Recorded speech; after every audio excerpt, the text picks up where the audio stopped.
Mauro De Mauro, Italian pronunciation.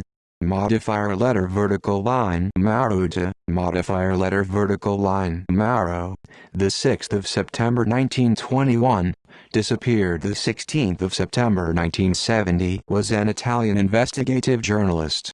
Originally a supporter of the fascist regime of Benito Mussolini, he eventually became a journalist with the left-leaning newspaper L'Ora in Palermo. He disappeared in September 1970 and his body has never been found.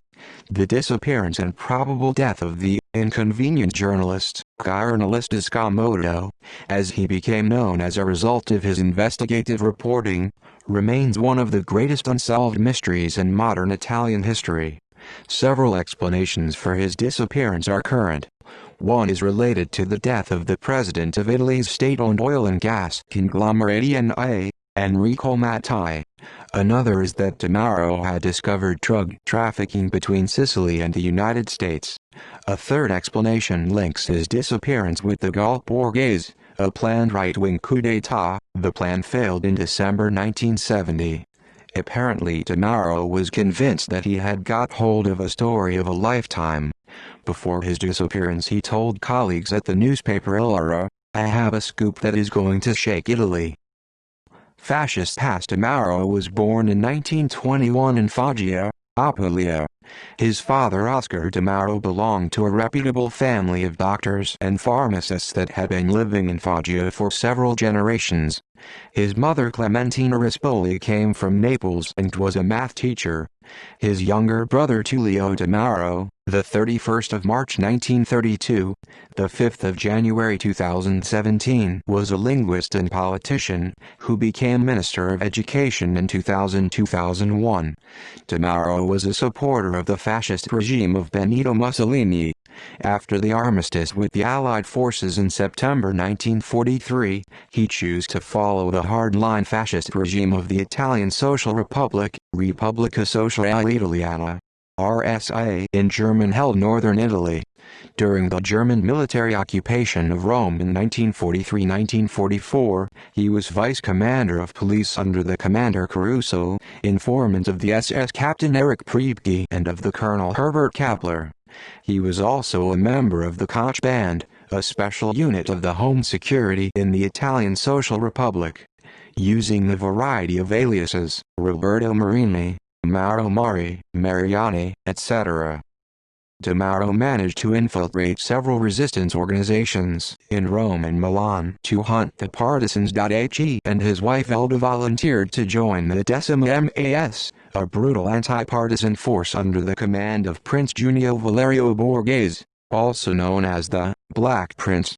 De Mauro worked for the journal Alcambuza, the galley of the propaganda unit of the military formation. He was arrested during the liberation in Milan in April 1945. He escaped from the prison camp Caltano, Tuscany, in December 1945 and took refuge in Naples with his young wife, where he also had two daughters, Giulia and Franca Valeria, named after Junio Valerio Borghese.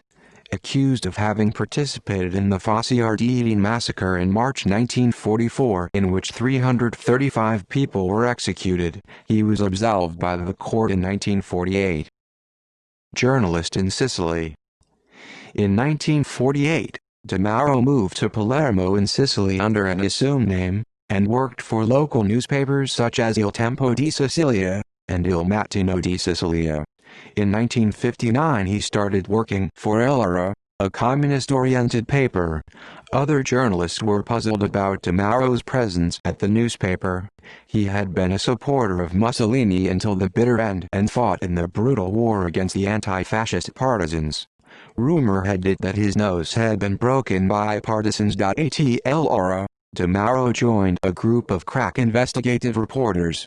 From the mid-1950s to the 1970s, the left-leaning newspaper often hit the national spotlight for its investigations and denunciations about the ties between the Sicilian mafia and corrupt politicians. These were the golden years of investigations, signed by journalists like Mauro De Mauro, Felice Cilanti and Mario Farinella. De Mauro could exercise his skills as a successful investigative reporter. He wrote on drug trafficking and the sack of Palermo, the construction boom in the 1950s and 1960s that led to the destruction of the city's greenbelt and ancient villas. He also published articles about the collusion between the mafia and politics. In 1960, he was among the winners of the Premilino, one of the most important Italian journalism awards, for his crime investigations. In 1962, he was the first to publish a detailed map of the Sicilian mafia, which was confirmed 22 years later by the mafia pentito turncoat Tommaso Buscetta in his testimony to Judge Giovanni Falcone. In January 1962, he published a series of articles in LR disclosing the testimony of Melchior Allegra, a medical doctor and a member of the mafia from 1916 until his arrest in 1937. Upon being arrested, Allegra disclosed his membership and testified about mafia activities. It was one of the first testimonies about the mafia from within, but the document had been neglected until De Mauro republished it. After these and other revelations, De Mauro became a target for the mafia. De Mauro was a walking corpse, said Buscetta. Cosa Nostra had been forced to forgive the journalist because his death would arouse too much suspicion, but at the first opportunity he would have to pay for the scoop. The death sentence had only been temporarily suspended. Mattei affair. In 1962, he investigated the mysterious death of Enrico Mattei, the powerful president of Italy's state-owned oil and gas conglomerate Eni, who died in suspicious circumstances in a plane crash on the 27th of October 1962. During his controversial tenure of Eni, Mattei had made many enemies. He tried to break the oligopoly of the Seven Sisters, a term Mattei coined to refer to the dominant oil companies of the mid-20th century, and brokered an oil import deal with the Soviet Union in the middle of the Cold War over intense protests from NATO and the US in 1959, while supporting independence movements against colonial powers such as Algeria. The US National Security Council described Mattei as an irritation and an obstacle in a classified report from 1958. The French could not forgive him for doing business with the pro-independence movement in Algeria. Responsibility for his death has been attributed to the CIA, to the French extreme nationalist group, the OAS, and to the Sicilian mafia. In September 1970, De Mauro was again investigating the case, upon request of the movie director Francesco Rosi for the movie Il Caso Mattei, The Mattei Affair, which would eventually be released in 1972, with De Mauro portrayed by Aldo Barbarino. He was convinced that Mattei's aircraft had been sabotaged and looked into possible links of the mafia with the crash. 2 days before his disappearance, De Mauro interviewed Graziano Verzato, a Christian Democrat politician and former right-hand man of Mattei on Sicily. Verzato had been head of public relations of Eni and knew De Mauro quite well. Verzato also knew mafia boss Giuseppe Di Cristina quite well. He had been best man at Di Cristina's wedding. Verzato had been with Mattei on his airplane the day before it crashed. De Mauro was convinced that he had got hold of a story of a lifetime. Before his disappearance, he told colleagues at the newspaper Il, "I have a scoop that is going to shake Italy." Disappearance. De Mauro was kidnapped on the evening of the 16th of September 1970, while coming back home from work, in the Via del Magnoli in Palermo. Thousands of police and carabinieri with helicopters and dogs combed Sicily in vain in search of the reporter. De Mauro's body has never been found, a victim of the so-called Lupa Bianca. Despite intensive search efforts by Palermo police assisted by top-level forces from Rome and even a special investigative committee of the Italian parliament. Over the years, the investigations into the disappearance of De Mauro by the Carabinieri and the police followed widely divergent leads. Colonel Carlo Alberto Dalla Chiesa and Captain Giuseppe Russo of the Carabinieri were among the first to work on his case. Years later, and in different circumstances, both were murdered by the mafia. They focused on the lead of drug trafficking. According to them, The journalist would have been a victim of Lupo Bianca after discovering leads on drug trafficking by the mafia between Sicily and the United States. The first inquiries of the police by Bruno Conrada and Boris Giuliano instead focused on the lead of De Mauro's investigations into the death of Mattei, prompted by the disappearance of a few pages of notes and a tape with the last speech given by Mattei from De Mauro's office. The investigations were seriously hampered due to deviations by people within the Italian police forces and secret services. According to Police Inspector Boris Giuliano, there was someone at the ministry in Rome that does not want to go to the bottom of the death of De Mauro. According to Giuliano, an order to scale down the investigation was issued by the head of the Secret Service, Vito Miceli, allegedly involved in the Borghese coup. Miceli had been in contact with the mafiosi Giuseppe Calderone and Giuseppe Di Cristina, who wanted to support the coup, scheduled for December 1970. Italian mystery. The disappearance of De Mauro remained a mystery and a matter for many speculations. In May 1994, mafia turncoat Tommaso Bussetti declared that the Sicilian mafia had been involved in the murder of Mattei. He also claimed that De Mauro was killed because of his investigations into the death of Mattei. According to Bussetti, Mattei was killed at the request of the American Cosa Nostra because his oil policies had damaged important American interests in the Middle East. The American mafia in turn was possibly doing a favor to the large oil companies. Buscetta claimed that Mattei's death was organized by mafia bosses Salvatore Greco, Sky Teju, Stefano Bontate and Giuseppe Di Cristina on the request of Angelo Bruno, a Sicilian-born mafia boss from Philadelphia. Gaetano Ianni, another pentito, declared that a special agreement had been achieved between Cosa Nostra and some foreigners for the elimination of Mattei, which was organized by Giuseppe Di Cristina. These statements triggered new inquiries, including the exhumation of Mattei's corpse. Buscetta claimed that mafia boss Stefano Bontate organized De Mauro's kidnap because his investigations into the death of Mattei came very close to the mafia and Bontate's own role in the affair. Another pentito, Francesco Di Carlo, declared in 2001 that De Mauro was killed because he had learned that one of his former fascist friends, Prince Junio Valerio Borghese, was planning a coup d'état, the so-called Gulf Borghese, with like-minded army officers determined to stop what they considered as Italy's drift to the left. Yet another pentito, Rosario Nemo, who started to collaborate with the Italian authorities after his arrest in October 2010, said that the journalist was killed because of his investigative reporting that damaged the mafia. The order for the killing of De Mauro came from the heads of the Sicilian Mafia Commission, Stefano Bontate, Gaetano Badalamenti and Salvatore Riina, according to Di Carlo and Bussetti. Both Di Carlo and Nemo say that De Mauro was kidnapped by Emanuele D'Agostino, a mafioso from Bontate's Santa Maria di Gesù family. According to Di Carlo, the remains of De Mauro were buried under a bridge over the Arretto River near Palermo. However, the police, after a search, did not find the body. The pentito Francesco Marino Manoia later explained why. He had been ordered by Bontate in 1977 or 1978 to dig up several bodies at the bridge and dissolve them in acid.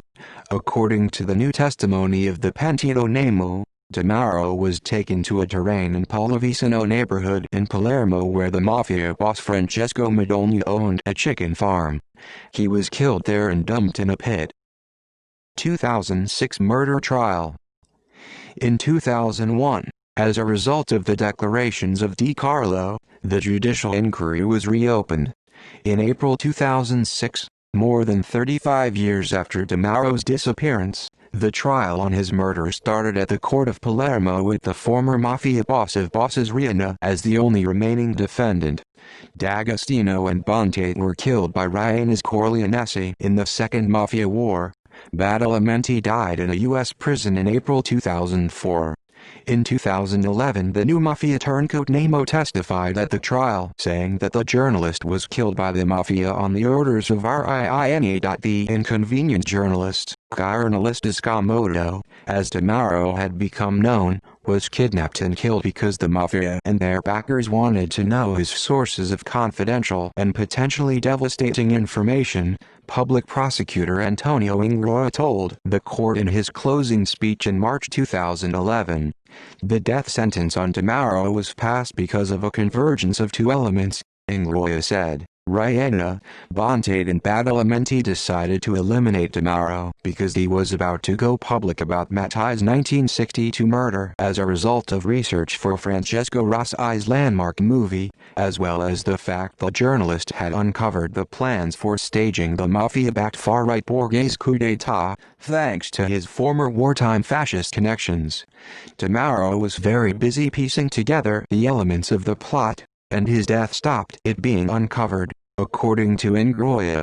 The other convergent element in his death was the fact that he knew, from its inception, about the subversive project involving spies, neo-fascists and mafia groups, to stage the Borghese coup, Ingroia said, from his sources in neo-fascist circles. From his past in Prince Giulio Valerio Borghese's crack Decima Mas unit, as well as from tip-offs from mafia boss Emanuele D'Agostino, he knew something was in the offing. The preventive crime might even have had other motives, such as other events that concerned the friends in Rome of the Corleonesi headed by Rihanna, as emerged from documents retrieved from the former mayor of Palermo, Vito Ciancimino. Cosa Nostra was behind the murder of De Mauro, but there were other backgrounds and individuals, allied with the mafia, such as deviated Freemasons and corrupt public officials. De Mauro was not killed out of revenge, but to prevent harm to the mafia.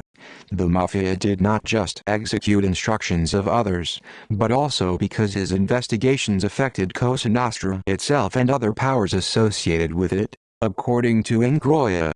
He said the investigations for the trial had unearthed an institutional cover-up in the initial probe into De Mauro's disappearance.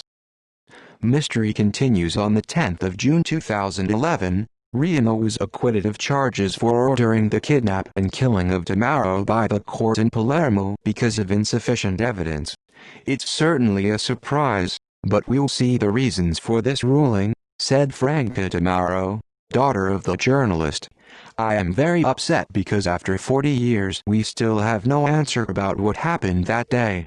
In their explanation of the ruling that became public in August 2012, the judges of the court of Palermo decided that De Mauro had died because he had gone too far in his quest for the truth about the last hours of Mattei in Sicily.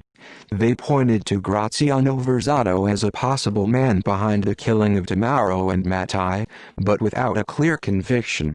Versato had died in June 2010. The prosecution, which had requested a further life term for Rihanna, appealed against the acquittal. The appeal trial began in April 2013. On the 27th of January 2014, the Palermo Appeal Court confirmed the acquittal of Rihanna.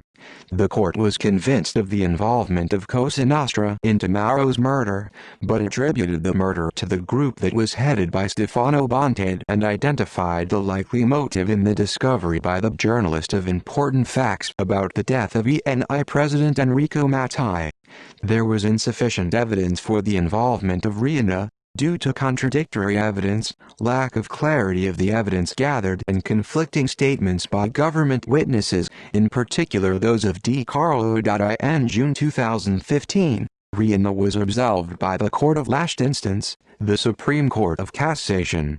The evidence collected by the prosecution did not allow to establish a direct or indirect role of the accused in the crime. The court concluded, however, that De Mauro most likely had been killed by the mafia because he knew of their involvement in Enrico Mattei's death, rather than the Borghese coup attempt.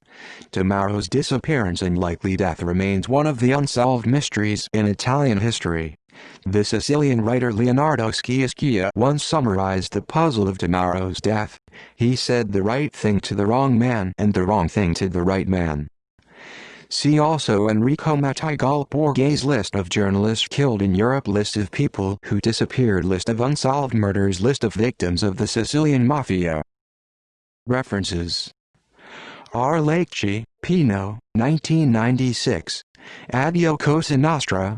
I segreti della mafia nella confessione di Tommaso Buscetta, Milan, Rizzoli. ISBN 9788817842990 Servadio, Gaia, 1976.